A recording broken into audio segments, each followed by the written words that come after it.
ces ateliers d'anticipation du FDF4, on se retrouve à accompagner les stagiaires pour qu'ils puissent avoir une lecture de la cinétique du feu pour pouvoir se projeter à souvent un temps à plus 2, plus 3, plus 4 heures après le départ du feu pour pouvoir apporter des idées de manœuvre et des situations envisageables auprès du COS. Et le rôle de l'Office national des forêts, c'est de pouvoir accompagner les stagiaires sur la lecture de cartes, la cinétique du feu, le comportement des essences face au feu, le rôle de la topographie, le rôle du vent dans effectivement la conduite du feu de forêt.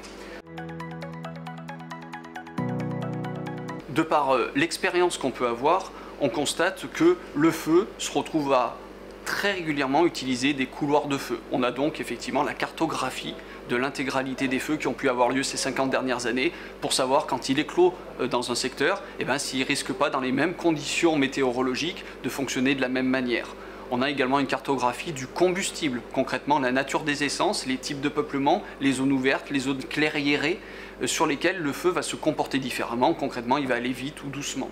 On a également en quelque sorte des abacs qui nous permettent de savoir qu'avec telle vitesse de vent, dans tel sens de propagation du vent, on se retrouve à avoir une vitesse de propagation qui va faire qu'on va aller d'un point A à un point B à telle vitesse.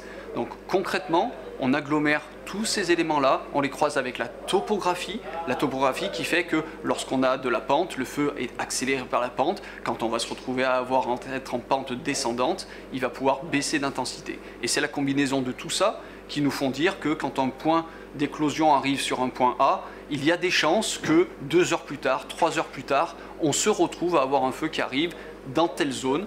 Et on va analyser les enjeux de cette zone, savoir si on a des enjeux uniquement forestiers, des enjeux humains, des enjeux matériels, pour pouvoir donner tous ces éléments au commandant des opérations de secours qui va pouvoir adapter les idées de manœuvre. Absolument, aujourd'hui on travaille le partenariat. Parce que les pompiers, ils ont cette connaissance du volet opérationnel et savoir quels moyens il faut mettre. Les forestiers, souvent, ils ont cette capacité d'analyse de la végétation, de la topographie et de tous les autres éléments qui participent à la propagation du feu. Et c'est vrai que quand les deux sont mis ensemble, ça marche bien. C'est souvent ce qui se passe sur le terrain et qu'aujourd'hui, on essaie de jouer en salle.